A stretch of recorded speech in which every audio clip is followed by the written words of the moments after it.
Lightsabers are easily one of the most powerful handheld weapons in the entire galaxy, being radiant swords of pure energy with the power to cut through almost anything. They require a steady and a disciplined hand. While many weapons may attempt to compete with the almighty lightsaber, few have managed to stand on equal ground, except for other lightsabers, of course. And sometimes, this forces many Jedi and Sith combatants to face a harsh reality. Not all lightsabers are created equally. One of our favorite topics in these archives is to cover the strongest or the strangest kyber crystals that we can find, and over the years we've unearthed many extremely powerful crystals that give the user a distinct edge over nearly all other enemies. But for today's video, we didn't just want to talk about the powerful crystals in the galaxy, but rather the outright deadliest. We've tried to select 7 crystals so dangerous that if not properly wielded, they become as much of a detriment to the user as they are to the opponent. Of course, because the subject of all lightsaber crystals is so extremely vast, we invite you to comment any extremely dangerous gems that we may have missed in this video.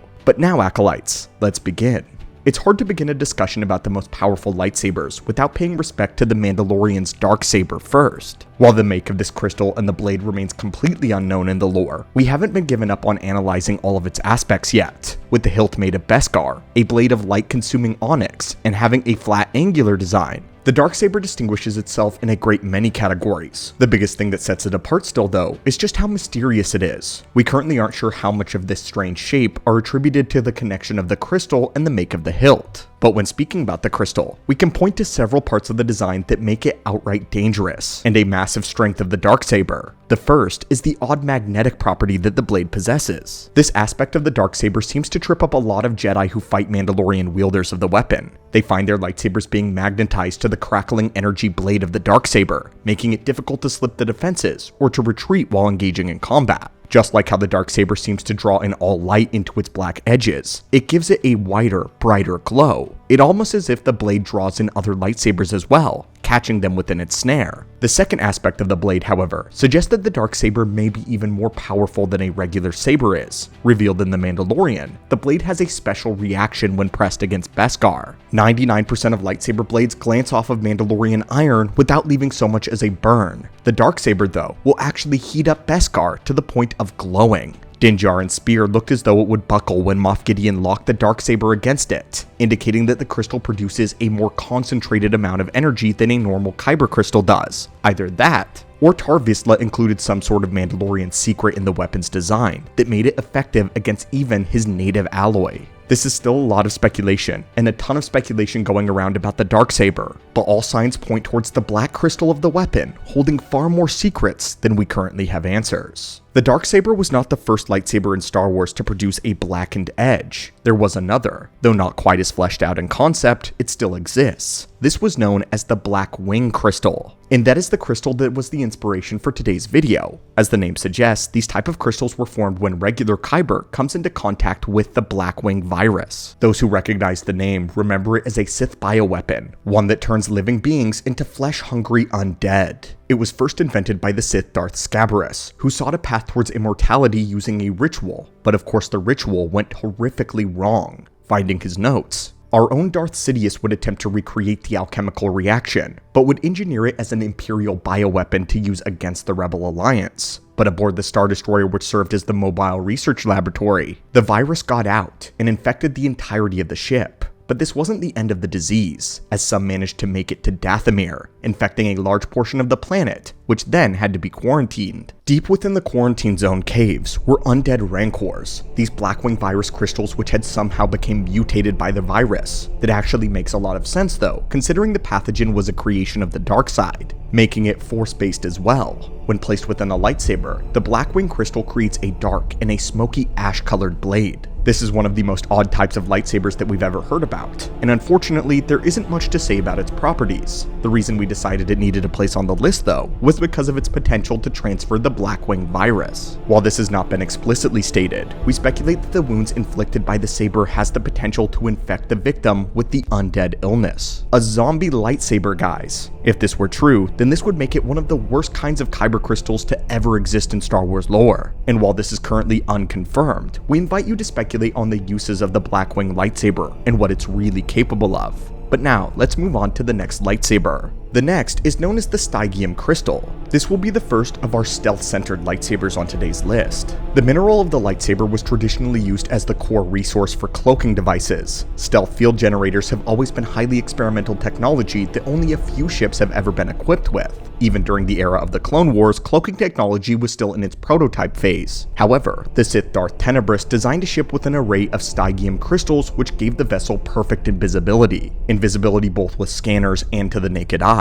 The ship, the Scimitar, would go on to be handed down to the apprentice of Plagueis, where it was then inherited by Sidious, who of course gave it to Maul. The Styium-based stealth fields became somewhat of a well-kept secret of the Sith, as it was the perfect cloaking technology. Vader would end up giving some of these to Starkiller in the implement of the Rogue Shadow ship, and it was then discovered that the crystals were placed in a lightsaber, that it would actually function, and it gave it the unique properties of the crystal as well. Stealth abilities. When the lightsaber was activated, it would obscure the wielder from sight, and even mute their very footsteps, almost making it the quintessential assassin lightsaber. However, we say almost, because the next crystal is basically better in every way. I'm sure several of you watching this have said, you can't talk about deadly lightsabers without mentioning the Ghostfire Crystal. This strange gem almost doesn't exist to the naked eye unless viewed extremely closely. This is because the Ghostfire is nearly entirely transparent, like a perfectly clean piece of glass. They can only be found on a handful of Outer Rim worlds though, normally jutting out of rocky spires of transparent stone. And to make it even more difficult to find, these stones were only found at the peak of mountains, which means that they caught the light, which means that most of the time, they were basically invisible. But when placed within a lightsaber, the Ghostfire produced a white blade. The blade was dim, and far more translucent than other lightsaber blades, which usually give off a lot more light. And instead of a valiant snap hiss of a lightsaber ignition, the Ghostfire gives off almost no sound at all. It's almost as if one were capable of putting a blaster suppressor on a lightsaber emitter, and this is what you would get. And it goes without saying that the saber didn't hum either, but rather had a quiet presence. What makes it so deadly though, isn't just its lack of sound, but how the Ghostfire looks. They would produce illusionary afterimages of the blade that followed the motion of the wielder. While on the surface this doesn't seem like a big deal, but it actually disguised the true position of the lightsaber while disorienting an enemy. A truly cunning opponent could cut down lots of competition with the Ghostfire crystal, making it easily one of our favorites and one of the deadliest to exist within the lore.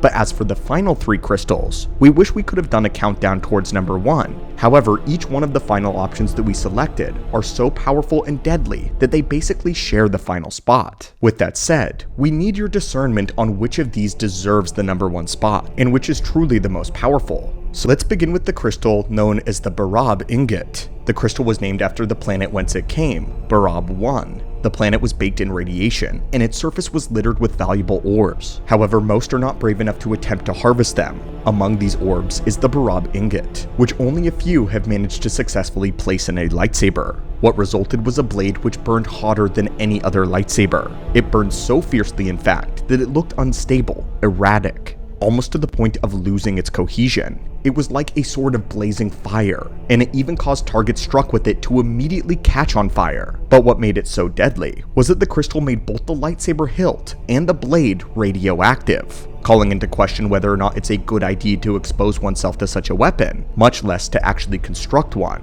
But the next Kyber crystal on our list is the Itan Crystal. This is one that we've revisited a couple times in the archives, simply because of how devastating it was. It is known as the lightsaber that eats other sabers. Itan crystals are found on the mid-rim world of Itai, and only grow in caverns of over 500 meters below the surface world. More often, one has to actually journey almost 1,000 meters to actually start seeing them in plenty. They already made them difficult to find, but after the destruction of Itai, it became nearly impossible. But once one found the crystal, they would immediately sense that it was different. Itans were known to echo with a humming sound, and were hot to the touch. When incorporated within a lightsaber successfully, they were basically the opposite of the Ghostfire. They were loud, humming with a harmonic resonance to the swing of the blade. When in combat, they would release an almost deafening crack, as well as a flare of energy when clashing with another lightsaber. But the sound was the least of the opponent's troubles. The true nature of an Itan crystal was its tendency to absorb energy. Like the Darksaber, other blades would adhere to the Itan's blade, and it would begin to consume them, and the more energy that it consumed, the stronger the blade would grow, and the brighter it would shine.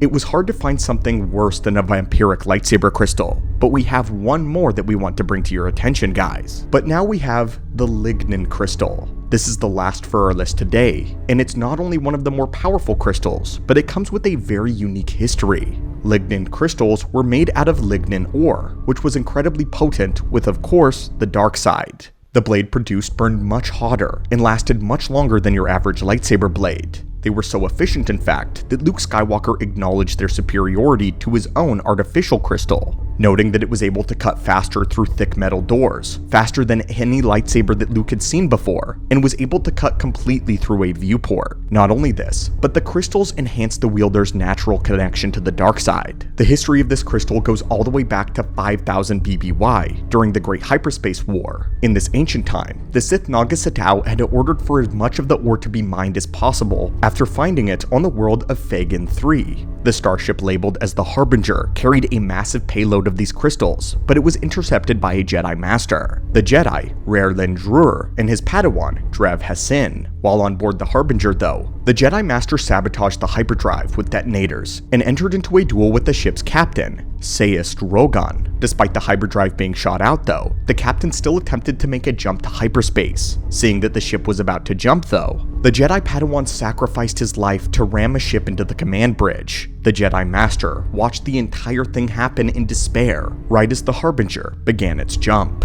As a result of this faulty jump though, the Harbinger was caught in the crossroads of hyperspace and real space. The Master found his way to an escape pod, which launched alongside the Harbinger. Meanwhile though, the Sith utilizes the power of the lignan ore to hold the Harbinger together and eventually yank the ship directly out of hyperspace using the dark side. But when they returned to the galaxy, they discovered that 5,000 years had passed, and they were in the era of Luke Skywalker's new Jedi Order in the year of 41 ABY. As the story plays out, the Jedi Master enlists the help of Luke's Jedi, mainly Jaden Kor, who had a vision concerning this exact event. The Jedi would put a stop to this rogue Sith, but at the cost of Rellin falling to the dark side. The Jedi, Rellin Drur, used his despair and his failures, drawing all of his life force and energy within the power of the Lignan Crystal, and eventually defeated the Sith, murdering him with the Sith Lord's own lightsaber. Felt with anger after the death of his Padawan. But although he had now embraced the dark side, the Jedi Master still sacrificed himself for the greater good. He continued to consume as much of the Lignan Crystal's power as he could, and finally unleashed it upon the Harbinger, engulfing the entire ship in flames and destroying it as he passed on. The reason he did this is he stated that nor he nor the ship belonged in this time.